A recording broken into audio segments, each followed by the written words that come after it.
एक दिन एक गरीब आदमी अपनी जमीन बेचने एक अमीर सेठ के पास गया और बोला, सेठ जी मेरी 3 एकड़ जमीन आप रख लो। सेठ बोला, क्या कीमत है? गरीब आदमी बोला, 80,000 रुपए। सेठ जी थोड़ी देर सोचकर बोला, वो ही खेत जिसमें ट्यूबवेल लगा है। गरीब बोला, जी वही है। आप मुझे 80,000 से कुछ कम भी देंगे तो जमीन आपको दे दूंगा। सेठ ने आंखें बंद की, 10 मिनट सोचकर बोला, नहीं, मैं उसकी कीमत 3 लाख रुपए दूंगा। गरीब, पर मैं तो 80,000 मांग रहा हूँ, आप 3 लाख क्यों देना चाहते हैं?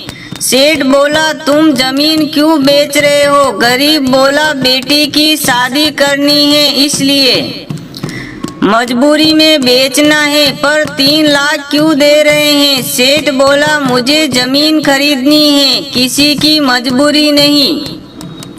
अगर आपकी जमीन की कीमत मुझे मालूम है तो मुझे आपकी मजबूरी का फायदा नहीं उठाना। मेरा भगवान कभी खुश नहीं होगा। ऐसी जमीन या कोई भी साधन जो किसी की मजबूरी को देख के खरीदा जाए वो जिंदगी में सुख नहीं देता, आने वाली पीढ़ी मिट जाती है। सेठ जी ने कहा, मेरे मित्र, तुम खुशी खुशी अपनी बेटी की शादी की तैयारी करो। 80,000 की व्यवस्था हम गांव वाले मिलकर कर लेंगे, तेरी जमीन भी तेरी ही रहेगी। मेरे गुरु मेरे भगवान ने भी यही हुक्म दिया है।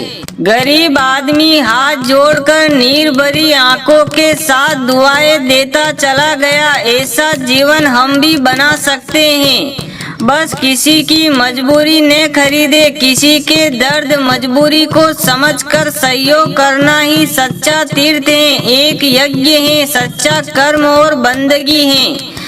दोस्तों, ये छोटी सी कहानी आपको कैसी लगी? कमेंट बॉक्स में कमेंट करके मुझे जरूर बताएं और कहानी को ज़्यादा से ज़्यादा शेयर करें। फिर मिलेंगे एक छोटी सी प्रेरणादायक कहानी के साथ।